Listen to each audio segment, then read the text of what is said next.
Hey guys, it's me again. This is one of my second videos. I know my bathroom look crazy. I need some like plastering and painting. Unfortunately, I live in housing, so it's been crazy. But anyway, let me get to the topic. Hold up, my phone is about to die, so I have only like a little bit of time. So those of you ladies that are pregnant right now during this pandemic, okay, I actually was pregnant during the pandemic, and I was due in the ending of matter of fact, the middle of May. Okay, actually the ending of May. All right, I'll make the long story short because my phone is dying and I know you guys don't wanna.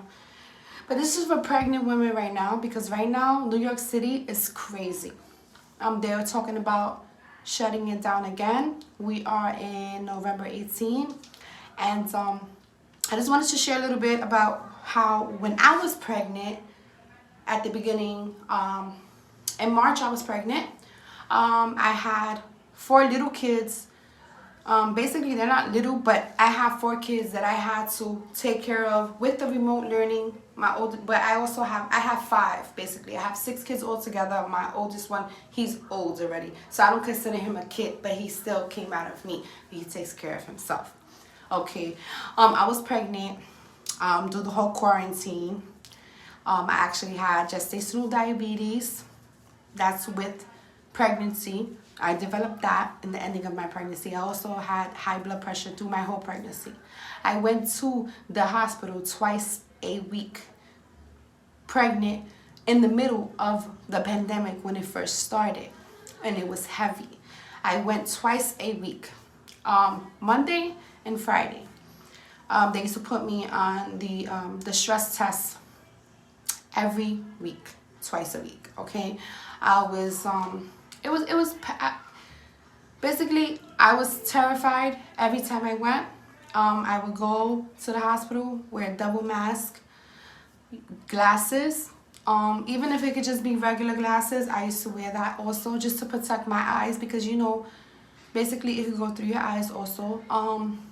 But what I can tell you is, guys, don't be too paranoid, because at the end of the day, I did it. So on May 14, they actually was inducing my labor. When I got to the hospital, I was 38 weeks. They induced my labor because of my age, and also I had high risk pregnancy. During the whole time, I was paranoid because women that are pregnant are more likely to have a lower immune system rather than a regular person. So that was more paranoid, because you can get any type of flu, whatever, faster than a regular person with a regular immune system. Once again, there was a lot of women that was getting it, that were pregnant, and some of them didn't make it, you know what I mean? But that doesn't mean that that's gonna happen to you. Don't think that. Don't think negative. So anyway, boom, I went to the hospital May 14, 9 o'clock at night, me and my baby father. And I was paranoid. When I got there, it was 3 centimeters already, because I was already going into labor. Within those 2 days, I went into labor. I used to get contractions all the time, but I didn't want to go to the hospital because I didn't want to get sent home. And then on top of that, with once again, the coronavirus. But I was going every week anyway, but they wouldn't check my cervix. They would just check the baby to see if the baby was okay. Okay, so I got my labor induced. I was already 3 centimeters anyway, so even if I didn't go get my labor induced, I still was gonna give birth anyway, soon. My pregnancy wasn't that bad for my last one. I went at 10 o'clock at night. They started the induction at like at 1 in the morning. I gave birth to her at 10 o'clock in the morning. I only pushed like 3 times and she was out. They put me in a place where there was no people with coronavirus. It was just a private area. I gave birth in Mount Sinai.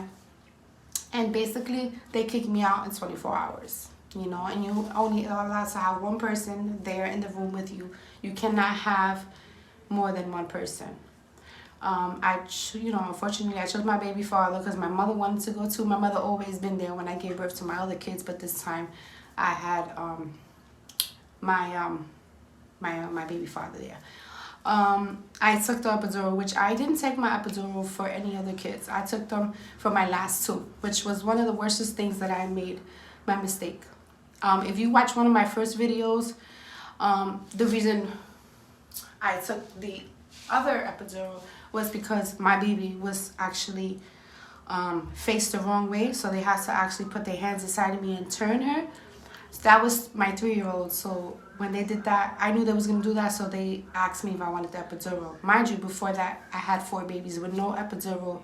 My longest labor was 16 hours, and it's possible you can actually give birth to a baby with no epidural. The only time that is very painful is when your water is broken and there's no water there to give that cushion when you have the contractions. So my last baby, I named her Harley. Her name is Harley Quinn. And they kicked me out in 24 hours, literally. The next day, they was like, all right.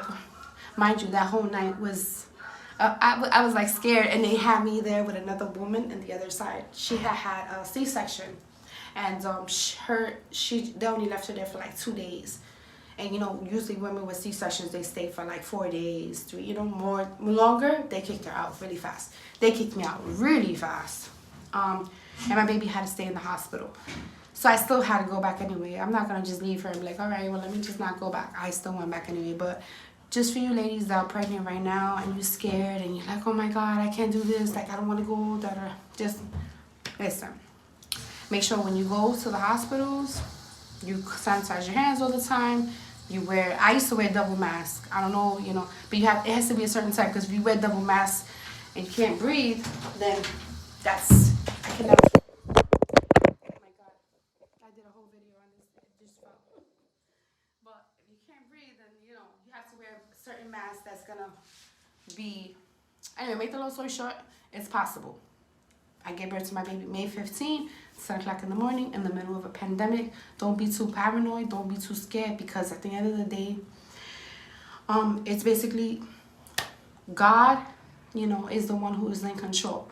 And as long as you follow your precautions and you try to, don't let this thing scare you that you're like, oh my God, you're freaking out because you got to go to the hospital, you got to go give birth, da-da-da. I did it. May 15, in the middle of the whole pandemic.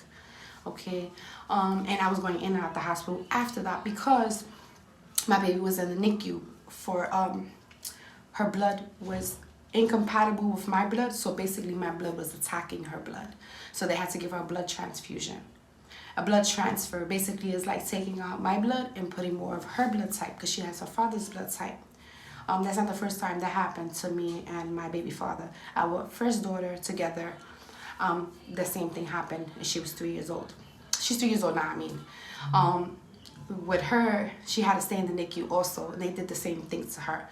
So, just basically, I just wanted to make this video. Don't be paranoid, women, ladies, pregnant women, you know what I'm saying? I know what it's like. I've been there with giving birth through the whole pandemic. And let me tell you, it's possible. You can do it. Don't be scared. Just make sure that, you know what I'm saying, just don't watch the news too much, because that will freak you out. Yeah, it's good to look sometimes, see what's going on, but I was watching the news every day, and that shit is scary, and it will freak you out. And then now it's getting worse, and I know there's women out there that's pregnant right now and is scared because they have to give birth in the hospital. Usually they keep those people that have it in a separate place, you know what I mean? They're not going to put you in a place where they have people who have it, you know what I mean? You just got to make sure that you keep yourself safe too, but actually at the same time, if you have a high-risk pregnancy, make sure you keep up to date with your appointments, because you don't want to not check up on the baby and not check up on yourself just because you're scared to go, I had my friend that she didn't go, you know what I'm saying, and she would be scared and be like, oh, I'm not going, I'm just having a viral doctor appointment, and not go physically. And sometimes you have to go check the baby physically, especially when you have a high-risk pregnancy. When you have a high-risk pregnancy, yeah, You know, if you're having a bad headache and you're not feeling well, you gotta go get checked out. You know what I mean? I've been to the hospital many times since this pandemic started, okay? And you know what I mean? I even went with my friend, one of my best friends, to get a C-section in this pandemic set in September, okay? And I was there with her labor and went to her C-section. So ladies, let me tell you something. It's possible. Don't be too paranoid. You know, God is in control. Just make sure you you know what I'm saying? Make sure you do your precautions. Sometimes I used to get home and take off all my clothes, throw them in the washer, take myself a shower from head to toe, whatever it is. If that makes you feel better, you know, I think it's better to do it that way. If you gotta go to the doctor, a lot of times, like me, to the ending of your pregnancy, make sure you go. You know, you have to give birth. Make sure you go and you go to the hospital and you do what you have to do. Don't be too scared, because at the end of the day, God is in control and you have that, you know what I mean? You know, better days. So everything came out fine after that delivery, the labor and delivery. And I'm thankful for that. You know, my baby was born in the middle of the pandemic. How crazy is that? This is history. When I tell you all the babies that's been born in this year, it's such a blessing and such a crazy thing. Like, it's history when I tell you. And that's about it, guys. I just want to talk to you about that. I know I'm just talking you away and you probably already, like, you know what, she's just talking. But my pregnant women, don't be too scared. I've been there and I know what it feels like. Trust me, I give it to you. Just remember, stay strong. Don't be too paranoid. Just make sure you don't touch your face. You know, put your hands in your mouth, none of that shit, whatever it is. Don't touch shit. Don't touch your food with your hands. That's another thing too.